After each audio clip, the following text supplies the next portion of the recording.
What's up, y'all? I got my car in the lift. I figured now's a good time to show you guys underneath the car. As you know, from the outside, it looks pretty stock. I'm putting another resonator on it. Well, I'm replacing it. So this resonator came with the catback, which is a 3-inch catback, and it's not very good. This whole catback with a muffler and this resonator was like $160. So, you know, this is probably just a junky resonator. Probably doesn't have a lot of media in it. I really bought it, and the value is there just for the mandrel bent stainless pipes, right? So you can see here my tricky exhaust. That's a Yanaka muffler with a turn down tip. And these exhaust hangers are actually, well, you can see the threads here.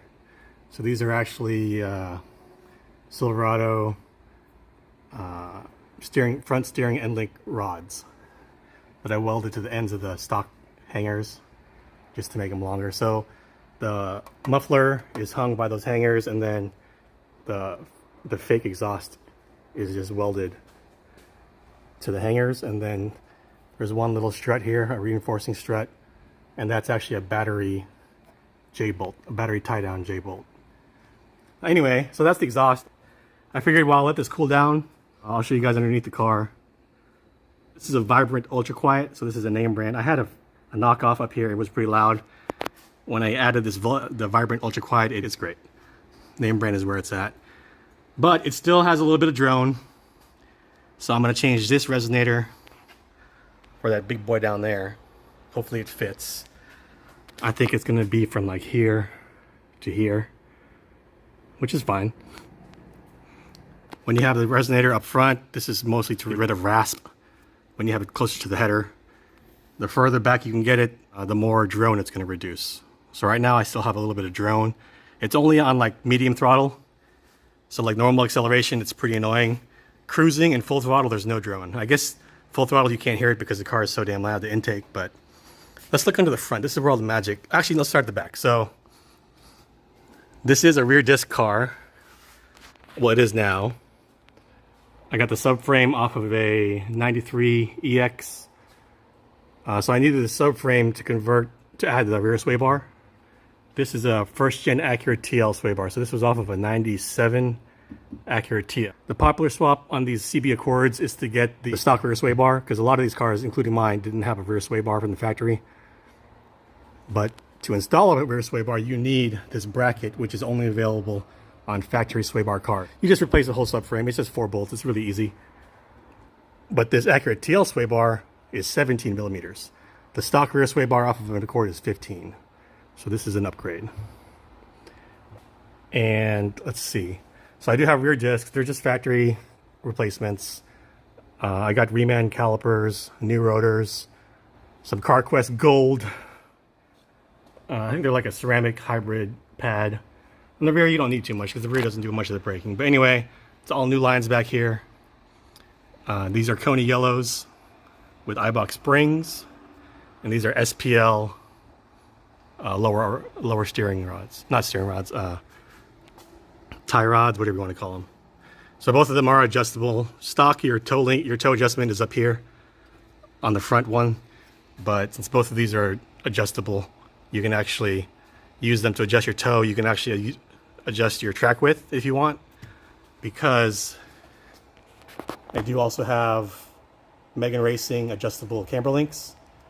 So in theory, if you extend that camber link outward, but then you also extend these links outward, you can increase the width of the car, the track width, without affecting your camber. Anyway, that's kind of neat. To do the rear disc conversion, you need the trailing arms so that you can mount the caliper. Oh no, sorry, trailing arm is stock. Any Accord trailing arm, the spindle. You need the rear spindle because otherwise it doesn't have the mounting provisions for the caliper bracket. So you need that. You need the parking brake cable all the way up to the parking brake handle. I would recommend that you also get the hard lines. So this is a soft line, you can buy that. But there's a hard line from here up to here. You cannot buy that. Of course, you can make one, but if you're taking all the parts off of the parts cart at the junkyard, take the hard line also. Hell, take the soft lines. But these are readily available, you know, from the auto parts store, so there's no reason to spend money on a used one when you can just buy a new one for probably the same price. But everything on the rear is new as far as bushings. Let's go to the front. It's also the same thing, all new bushings. Where possible, I use Moog Supreme. No, not Moog. Is it Moog? No, Mevotech. Mevotech Supreme. So like these lower control arms were loaded with a bushing. And then these are Mevotech Supreme sway bar bushings. Oh, so the front sway bar on an EX is thicker than on what my car came with, which is a DX. So this is an EX front sway bar also. The front brakes are Prelude brakes. So there's a Prelude caliper and a Prelude rotor, so it's like an inch diameter bigger, also with bigger piston in the caliper. To do that conversion on this car, you do need to switch to, well, you don't have to, but I recommend it, to an Acura CL hub. So the hub is bolted in with these 4 bolts here. These are 10 millimeter 12 points. But if you swap the hub over, then you have a standard rotor over hub instead of the bolted together hub, which is a pain in the ass whenever you have to replace it. Let's see. I don't think I have. Yeah, so these spindles you don't have to change when you do the bigger brakes, but since my spindles are not ABS, I cannot use a wheel speed sensor, so I'm gonna have to change these spindles eventually so I can do traction control, because I need my ABS sensors to work. But this is an actual OEM Civic Si axle, 8th gen. On this side, it is aftermarket. I think it's a Cardone. Again, Kona yellows with Eibach springs. Just stock replacement upper control arms, so there's no camber adjustment up there. I had new ball joints put in. Well, I mean, I put them in. I replaced, I think this bushing came loaded, but I had to put those in. These were loaded also. Let's see what else. So as you can see, it's a 421 header. 4 into 2 into 1. This is a 8th gen Civic Si transmission, factory LSD. RSX half shaft. This is aftermarket. This is a unit to fab oil pan. What is this? Is this oil? Yeah, so I got a bit of well, that's an oil leak. Yeah, it's from my drain plug. You know what? I maybe never tightened this. So I'll tighten that. And you can see their logo there. So this has a baffle in it. This is the stock TSX stiffener. So if you're going to do a steel pan, I'd get that stiffener. I think the Accords and CRVs had them also, even if it's an automatic. This is often an automatic transmission. This is an innovative traction bar with adjustable traction bars here. What else is down here that you can't see from up top? I guess that's it.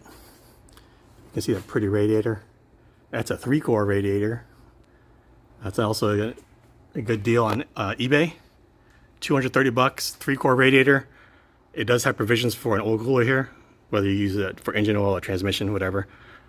And it came with this shroud and these fans. And well, let me tell you, this thing will not come off of 190 degrees. So my thermostat is stock RSX, which I think is 172. But my computer turns the fan on at 185. And then the coolant temperature will sit at 190. It's a very efficient radiator, which will be good once I turbo it. So the problem with new turbo, especially when you have AC, because I'm going to get that going too. So your radiator is here, your AC condenser is here, and then your intercooler is here. So by the time the air gets to the radiator, it's already been heated by the intercooler and by the AC condenser. So that's why it's really important to have really good cooling systems. A lot of those guys with the half radiators, they experience, you know, issues once they go turbo or big power or whatever, because the half radiator, it just doesn't cut it. So if you can fit a full size radiator, I definitely do recommend it. We can look at my horns. So these are the Cadillac horns. I got 2 on this side, and then the other 2 are over here. So you can see I just have them, they're wired in parallel, and then I just ground directly to frame, and then my power wire, it goes to the relays under the hood. So I do need to mess with my power steering, just not a high priority right now. I had a big exhaust leak because I had lost this plug like an idiot. I never tightened it. Same problem here, I never tightened this. Luckily it didn't fall out, huh? I know I didn't tighten this because I would have remembered using a, what is that, a 17? A 17 to tighten that. Because normally these Hondas, well, actually I don't know normal, but most of my cars on my imports are 14. So that's about it. It looks like, why is this painted? That means it's been worked on before.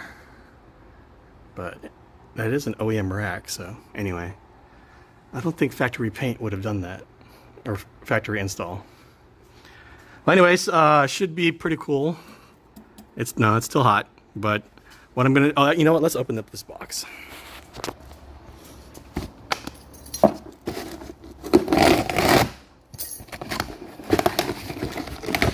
Okay, luckily it's not the full length of the box. Okay, I was worried it was just the size of this box, but it's not. So it's a pretty manageable size.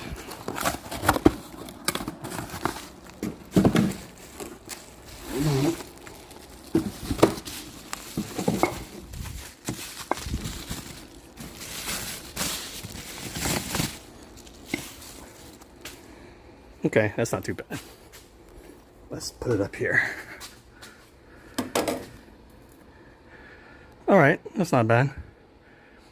So I think the stock one is 4-inch diameter on a 3-inch pipe. This one is 3-inch pipe, obviously, with 5-inch diameter. So it's gonna add some girth.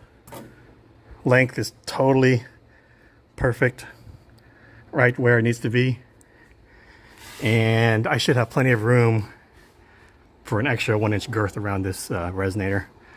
I can bang on that shield if I need to. All right, so I'm filming right now with one eye closed because I just got sweat in my eye. I need to turn on these fans. Can't do that while I'm recording. Next update, I'm gonna have this stock resonator cut off. All right, so update. I had to unhang that, which I guess I was gonna have to do that anyway. I got the exhaust hanging on this, resting on that. Look at this bullshit I have to deal with here. So I have to drop this whole thing like this to get to that top bolt, which I just cut off. So these Chinese bolts that I bought, all 3 of them, when I loosened them, they started to loosen okay, but then they all locked up. And that's an M12, so I can't just, you know, twist them until they shear. I tried. So the only way was to cut them off. The bottom ones were easy to cut off with everything in place, had good access to it. The top one was a bit of a pain, but I just unhung it, and now I can change those bolts. Actually, I don't even know why I was taking this off. I guess I was going to take off the whole thing. I'm going to cut off here, weld this onto my new one, mock it up, and then I'll have the resonator up here, and then I can eyeball where to cut this one. Anyway, what a motherfucker. Yeah, so you know what, stick to the bolts you were. I was using Honda transmission bolts and they worked just fine. I don't know why I put these bullshit ones in here. The other option to get this down was to undo these 3, but all of these are difficult to get to because, okay, don't look at my ugly welds, but you can't even get a closed-end wrench on this side or on this side. And then that one is just about impossible to get to. Okay, anyway, I got them all cut off. So it's about to drop. I'll check back with y'all in a little bit. Alright guys, quick update while I got the fan off, because I was welding. So you can see I got the resonator in. This one's already welded up. Mocked everything up here. Luckily the supposed to be 3-inch catback is slightly less than 3-inch. I think it's 3-inch OD, and then this Vibrant resonator is 3-inch ID, which ends up being perfect because then it's a slip fit, so you don't have to get a perfectly flush cut. And so this pipe here, when I cut it, it's probably about here. Makes it super easy to line everything up. Super easy. So it's all mocked up and bolted up. Got it tacked in, and now I'm going to unbolt it and finish weld it. I have it pretty tucked up in there, so should still have plenty of ground clearance.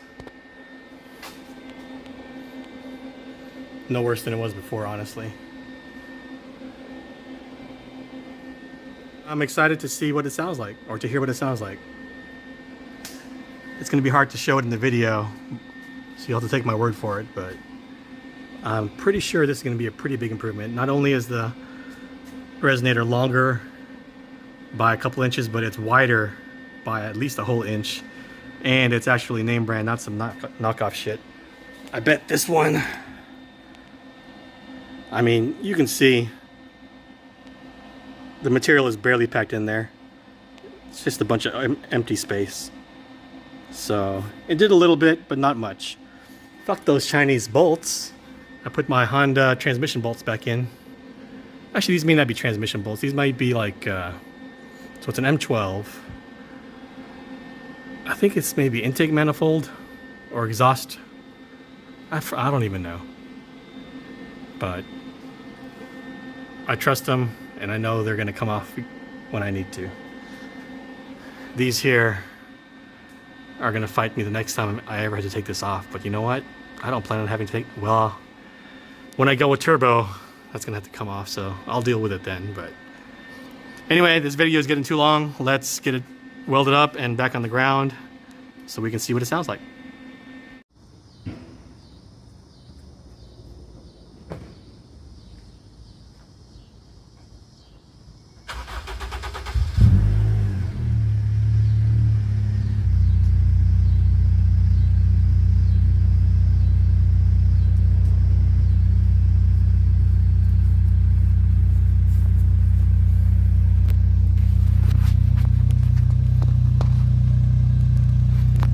Well, still kind of loud. We'll see what it's like driving. But it seems to have less drone already, but man, it's still pretty loud, so can't be worse than before. But I don't know how much better it is. Luckily it wasn't too much work, so let's see what it's like driving.